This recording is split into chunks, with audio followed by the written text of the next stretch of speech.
Cheval Blanc is a chateau in Bordeaux that really needs no introduction.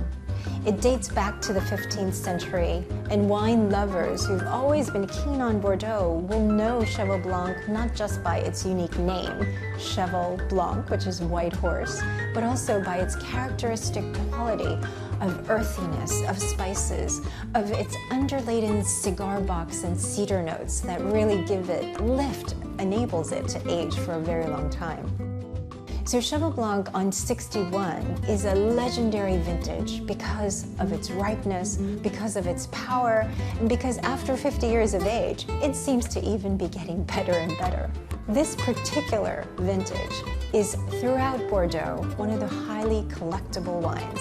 And with Cheval Blanc, they've been able to combine this Merlot Cabernet Franc combination into creating one of the most incredible, highly sought after wines in the world. The Central Valley is the heart of Chile's wine industry. Here, the land is fertile, the climate is warm and dry, but with ample water for irrigation.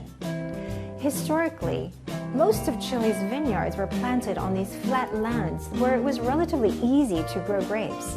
But now you can explore the whole length of Chile to find vineyards in mountains, on hillsides, as well as in high altitude places. I'm now standing in the Mainland Valley, and Santiago, the country's capital, is only 100 kilometers away. Mainland Valley has been known worldwide to produce bold, flavorful, very long-lived Cabernet Sauvignon. So what makes this valley so special? It's just one of 4 valleys that are part of the Central Valley, the other being Rapel, Carico, and Maule. But among the 4, it would be Maipo that really stands out as being the one that everyone goes to for the top collectible Cabernets.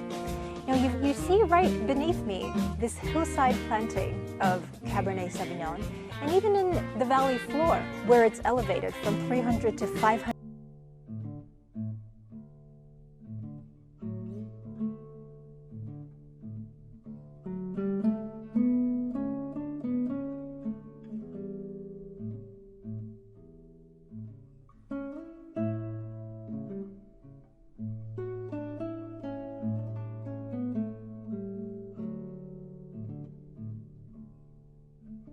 I'm walking in this beautiful vineyard, which belongs to Santa Rita Winery, one of the top 3 wineries in Chile.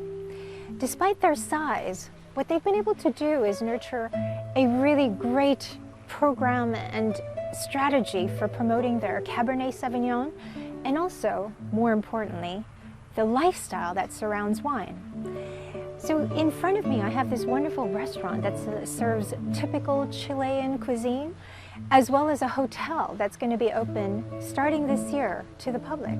So it's not about wine, but it's about the community, the friends, the people, the lifestyle of wine that makes Santa Rita so special, despite their size.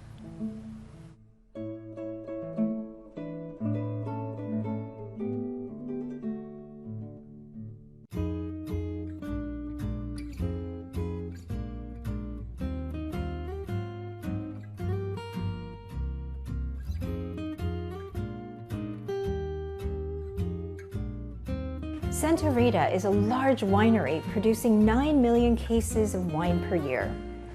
And their sister winery, Carmen, is a smaller winery producing about 800,000 cases. Carmen is a medium-sized winery. What they do in a very special way is to produce unique lines within the range. And an example is like this wine Nativa, which is the first organic wine from Chile that was distributed worldwide. And now they're doing very interesting things around Chile, finding old vines of Carignan, 60-year-old Semillon vines that they're making into less than 100 cases per item.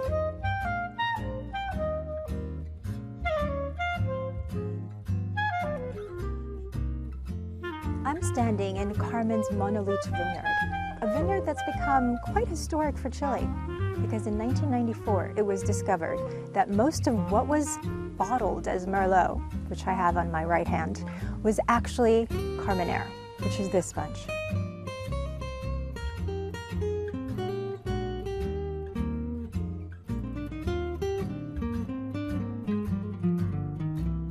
with Geraldo Leal, who's in charge of all the vineyards for Santa Rita and Carmen. So for you, while you were working in Chile, before this discovery in 1994 when Merlot and Cabernet was all mixed up, was it easy to tell the difference? You're a Yeah, today it's easy to recognize, the difference between both varieties. In the past, we collect Merlot and Carmenère in just one date, So you didn't differentiate at that exactly. time? So today, we used to harvest Merlot variety end of March, compared to Carmenère. We used to harvest this in beginning May in general, in a normal year. And I'm holding right now a Carmenère leaf. What's the difference? The main difference today, yes, at this stage, is you can see, the color of the leaf. Yes. This is greener compared to this. This is yellow. This is a kind of mask. That's the Merlot. This is the Merlot. Yes. With two eyes, in a mouth, something like that. Yes. In this case, it's a plenty leaf. And if you see here, you can recognize this dip, something like that.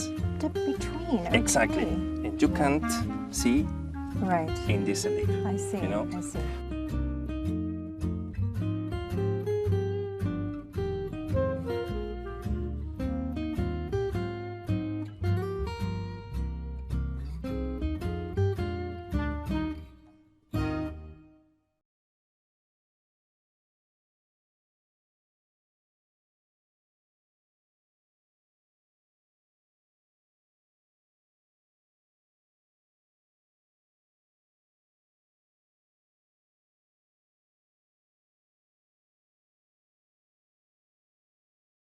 I'm standing in Aconcagua Costa.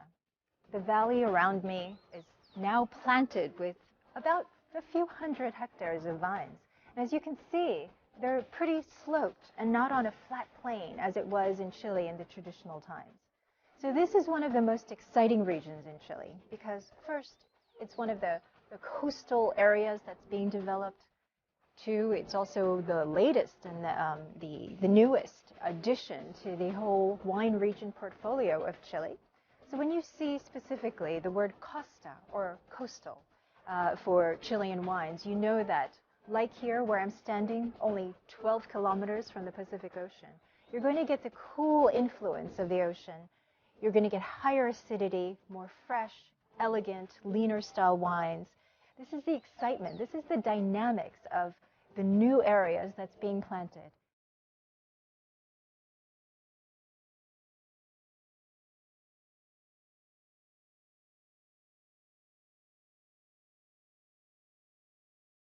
Well, in the past, most vineyards were planted more in the flat land, heavy soil, and we realized some 20 years ago that to really go to the highest quality level, we had to really go more into the hillside where the terroir would be less vigorous, so we could have really more concentrated grapes and the best quality. So that's how you can see we planted all the hillside with high density vineyards, and this was started back in 1990, so it's 25 years ago. Today we have replanted some plots to interplay with the rootstock and the grape variety as we want to really go to the perhaps planting the vineyards for the next 50 years. So we're really kind of mastering a bit to really take full advantage of the terroir here. And also planning for the future, obviously. Absolutely. So so that's what you see. That's where you see some high density vineyards here of Petit Verdot. And very steep. Very steep. Yes. Everything has to be done by hand here, so it's a bit more labor intensive. But at the end, the quality is paying off. So we're really, really very fond that we have now all what we call this is a Don Maximiano estate, Don Maximiano vineyard. It's really giving us the highest quality for vineyard raspberries.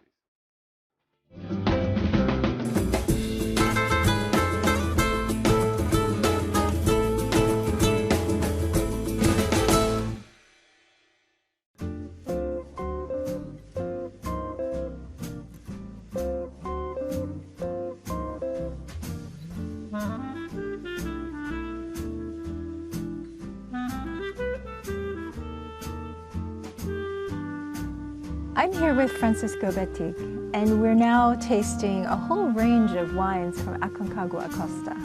And I noticed that you've chosen Pinot Noir and Chardonnay as the two varieties to taste today. So take me through what you'd like to show. What we have done in this property, where we have Chardonnay and Pinot, we made a selection through time of the terroir, trying to find what is the equivalent of the Grand Cru, so to speak, or Premier Cru. And then, so the first two wines are the entry ones, like the Village, if you like. Well, let's taste the Aconcagua Costa Chardonnay first.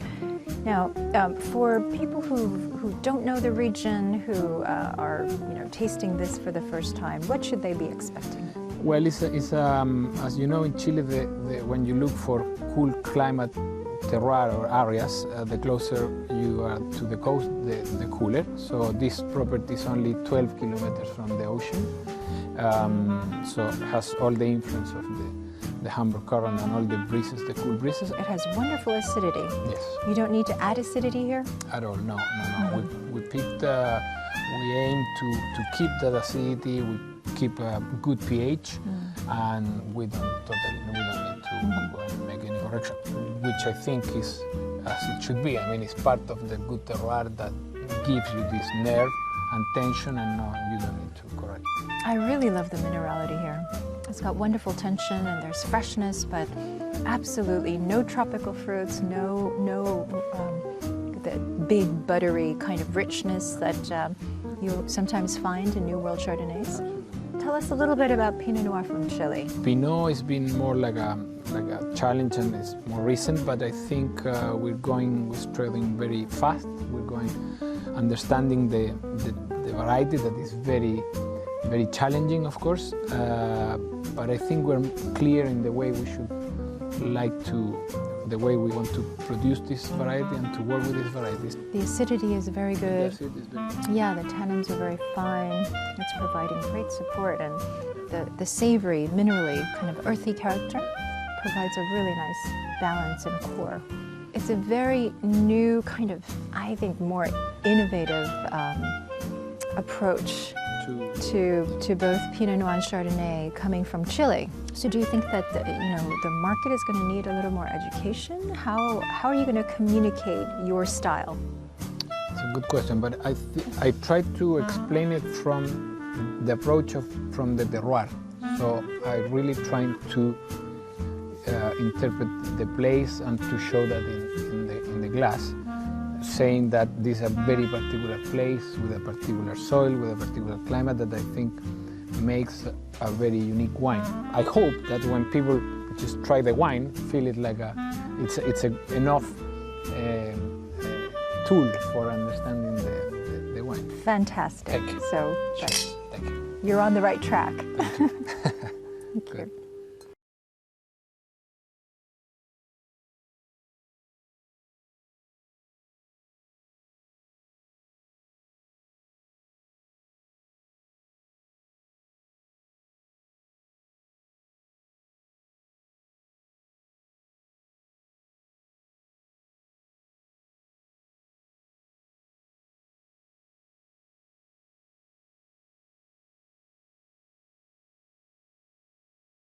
I'm in the underground cellars of Senya. Senya has one of the only biodynamic centers in Chile. And here I have in my hand a cow horn. It's used to make one of the most important preparations for biodynamic farming. It's a science that was actually propagated by a scientist in Austria called Rudolf Steiner.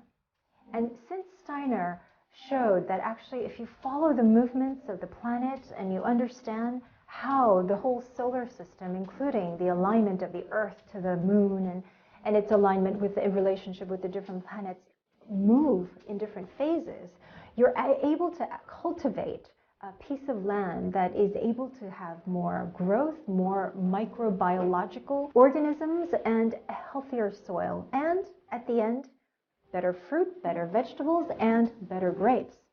So here with this preparation called Biodynamic 500.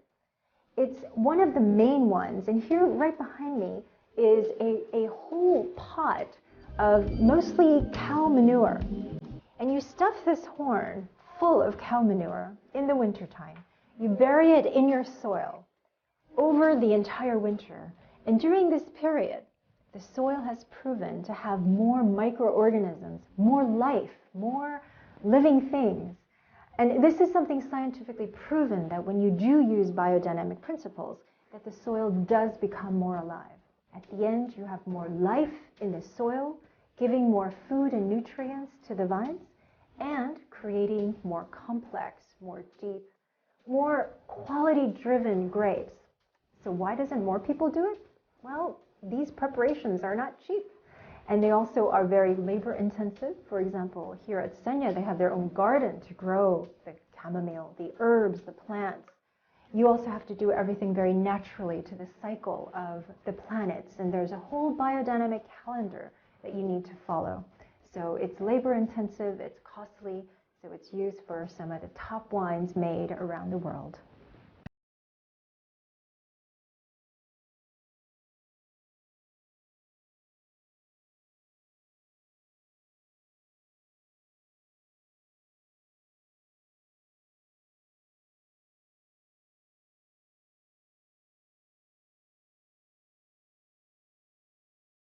Eduardo, we were at the Biodynamic Center for Senya. We've seen the beautiful vineyards, and we have a clear image of what it looks like. Now we want to give people a little idea of what it tastes like. And you've chosen 4 very different vintages. Now the first one is the 96, that's before biodynamics. Now, do you think that it's made a significant change? Well, you will see from the tasting. You should comment on that. But I think 96 is a cool climate vintage, beautiful, with only these 2 original Cabernet and Carmenere. And it's a very, very fragrant, very fine wine with great elegance. Senya always wanted to showcase elegance and finesse. So, and I think it's pretty much achieved in this beautiful vintage. On the palate, it's just silky and smooth. And after 20 years, all the components have come together. And I feel like it's finally really expressing itself in a way that's elegant and subtle. And the next wine that we have is 2012. 2012 was a very expressive, was a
Style to even more refinement.